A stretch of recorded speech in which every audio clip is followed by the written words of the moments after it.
We spend billions of dollars and dedicate our brightest minds to analyzing the farthest reaches of the universe. We map dark matter and track distant galaxies, yet we refuse to apply the same analytical rigor to the most volatile force on Earth, human love. Imagine studying the sun by merely stepping outside to enjoy the warmth on your skin. That subjective feeling is pleasant, but it reveals nothing about the chaotic thermonuclear fusion actually powering the star. When we treat love the same way, accepting the superficial glow while ignoring the core mechanics, we leave ourselves entirely unprotected from its destructive potential. This blindness begins in childhood. Society installs a simple code. Everything good, safe, and moral is the result of love, while any negative behavior is explained away as a simple lack of it. By removing logic from the equation, we have turned love into an untouchable idol.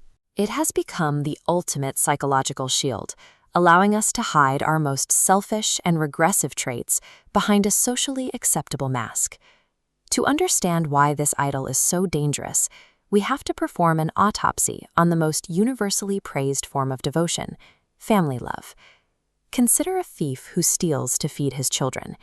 He justifies his crime through love for his family, yet his actions rely on total indifference to the victims he robs. For the criminal, honoring his own mother is often a justification for being ruthless toward the mothers of his victims. This mechanism scales directly to the geopolitical level. When authoritarian regimes launch military expansions, they rarely frame it as simple conquest. Instead, they package their violence as a form of protective affection for their national family. We hear this directly in the rhetoric of Vladimir Putin, who has characterized the violation of Ukrainian sovereignty using the language of a coercive, toxic marriage, telling an independent nation, "Like it or not, endure it, my beauty."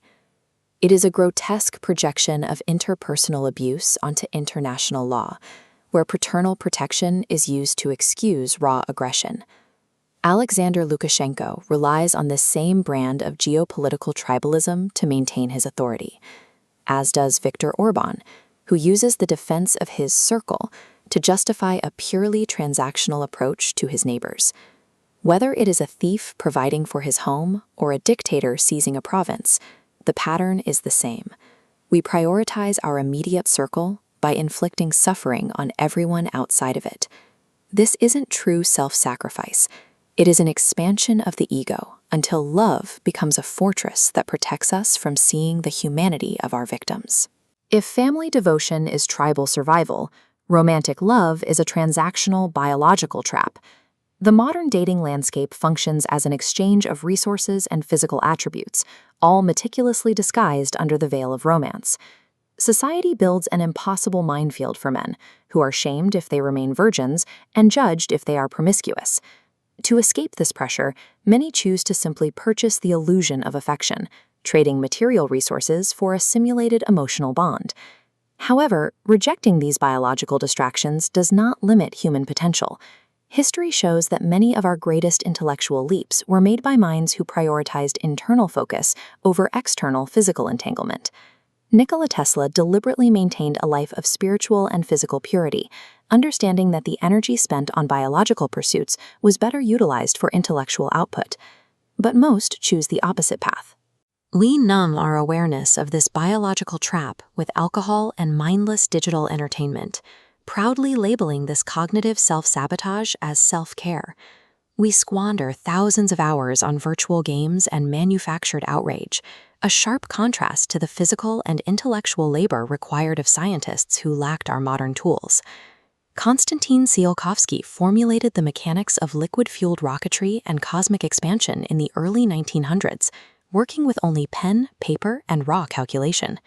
Stephen Hawking derived the mathematical framework for black hole radiation while entirely immobilized by severe physical limitations. Dmitry Mendeleev organized the chemical structure of the known world without the aid of a single microprocessor. We have inherited tools that can print human tissue and process information at light speed, the logical culmination of these scientific lives. Yet we primarily use this vast computational power to serve our most primitive, unexamined instincts. It is time to discard the modern definitions of lust and tribalism. To find the true purpose of this concept, we must look at its ancient linguistic roots. The Old Slavic word for love, lubov, derives from three roots: ludi, meaning people, boga, meaning divine, and vibayut, meaning to know. It translates as people knowing the divine. This is the rational recognition of the spiritual potential within another living being, acknowledging their capacity to evolve. Under this definition, a computer that aids your intellectual growth is tangibly more valuable to your evolution than a superficial human relationship built on vanity. True love is a partnership in the search for knowledge. We can remain in the biological mud, playing with digital toys, while calling our selfishness love. Or we can choose to apply rigorous logic, upgrade our consciousness, and begin the